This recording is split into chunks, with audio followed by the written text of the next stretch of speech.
Jai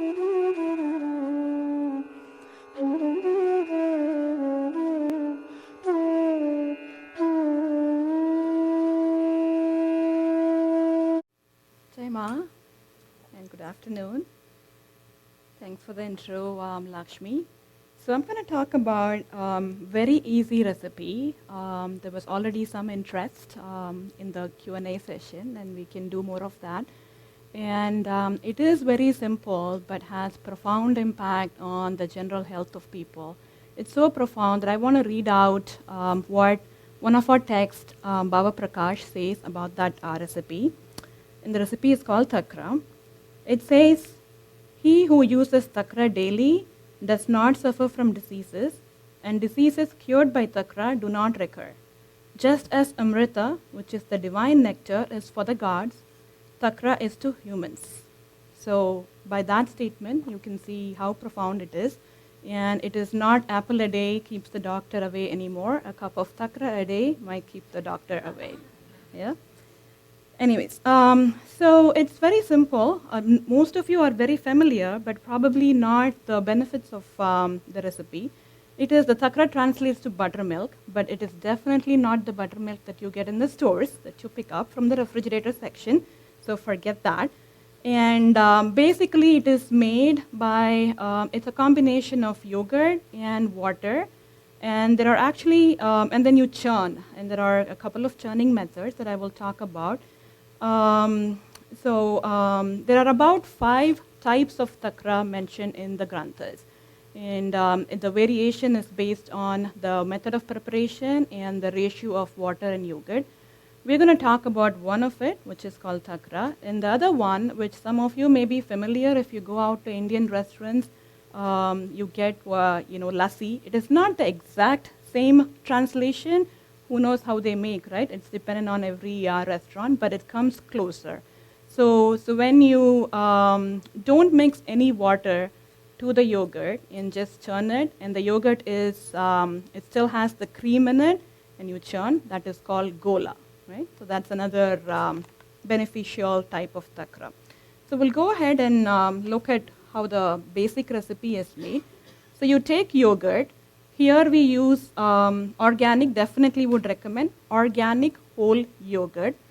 Better yet, if you buy organic whole milk and make the yogurt at home yourself. Not sure, it might be in the archives of our video archives how to make yogurt, but that's what I would recommend. But those of you who don't want to do that, you can definitely use the organic yogurt. And the jar already has half a cup of that yogurt, right? And so the Takra goes by 4 times water. That's the proportion for Takra. So it has 2 cups of Takra. And you go ahead and mix it. So pour the water.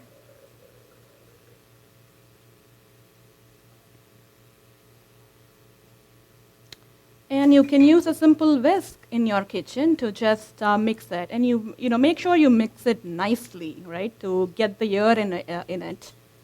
And let the lather come up.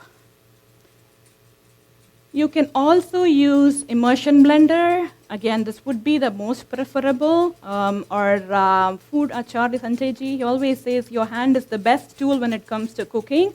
So we'll definitely, you can't really do it with hand. I would not recommend that, but go ahead, use the whisk.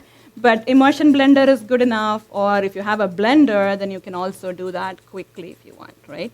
Especially if you're making large quantity, then you can use the immersion blender. It makes the job easier. So as simple as that, it's probably, good enough, yeah?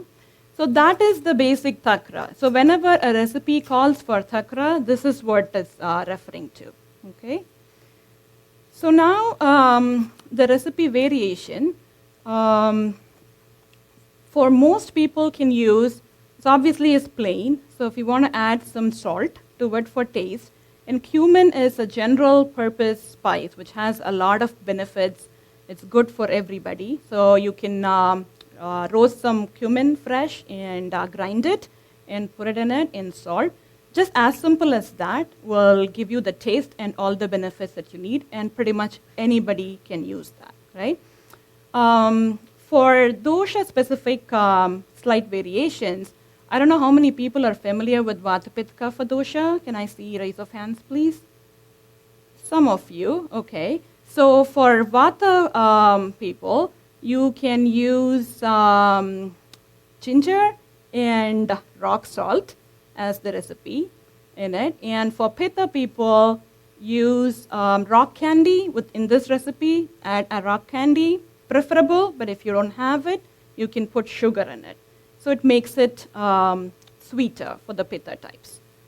And for Kapha types, you can use the trikatu. It's an Ayurvedic term. It refers to 3 spices: black pepper powder, ginger powder, and dried long pepper. It's called pipali. So if you go to Indian store and ask for pipali, they would know what that is.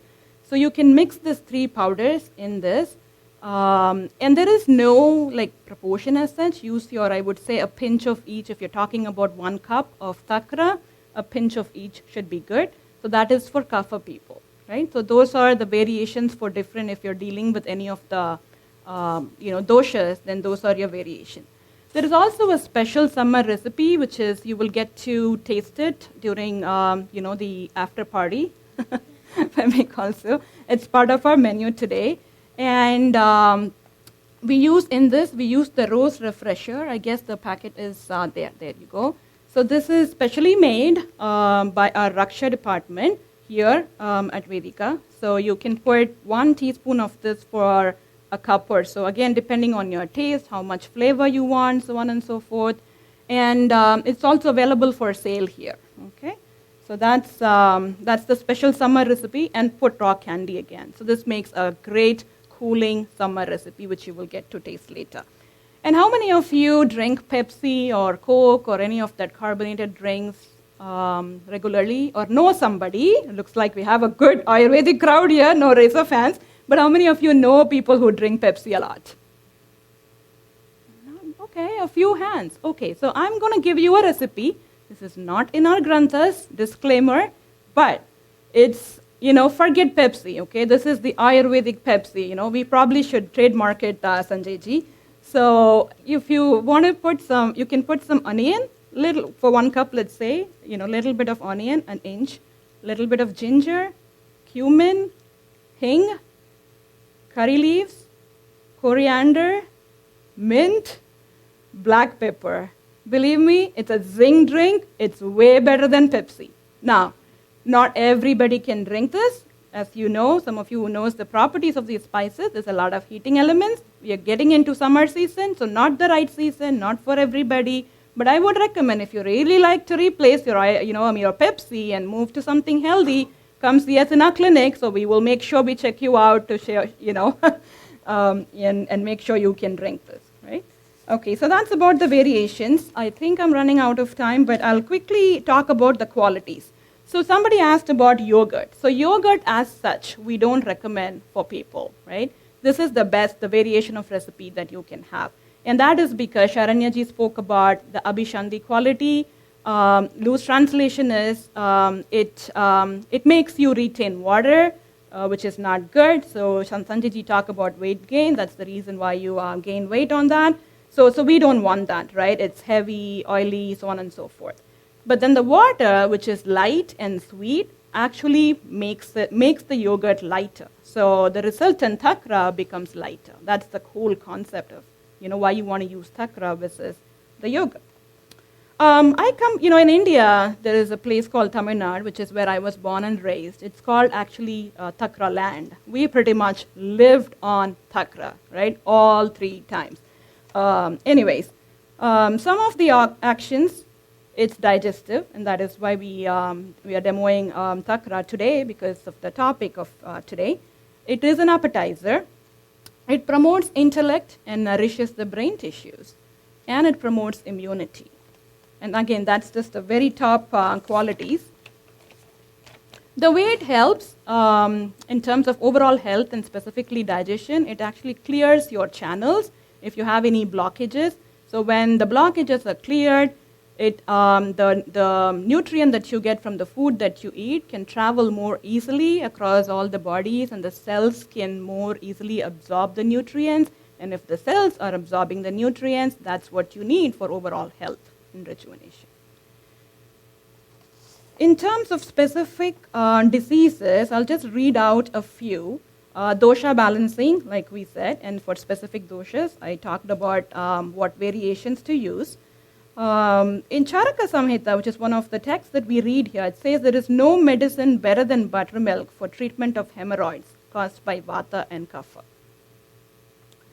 A particular type, again, I won't go into the recipe, actually helps with diarrhea, strengthening and alleviates bladder colic. If these are some of the terms that is familiar to you or somebody you know who suffers from, please definitely check us out through our free and low-cost clinic, and we'll be happy to go through some details. The gola that I talked about, which you do not mix water, if you mix jaggery in it, it cures dysuria and anemia.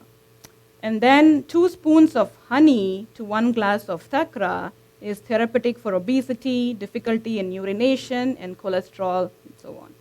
So overall, the Grantha says it treats about 100 diseases, 80 which is caused by vata, and about 20 diseases that are caused by kapha. So as you can see, it has very profound benefits.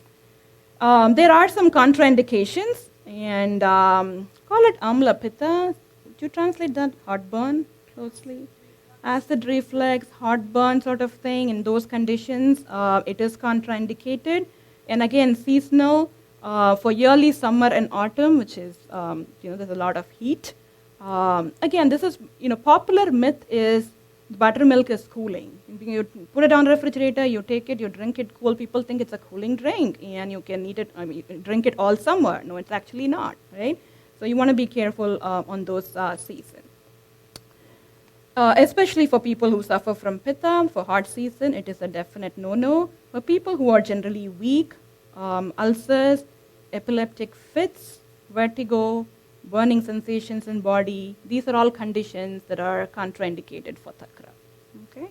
So that's at a high level. I will take some couple of questions at this point.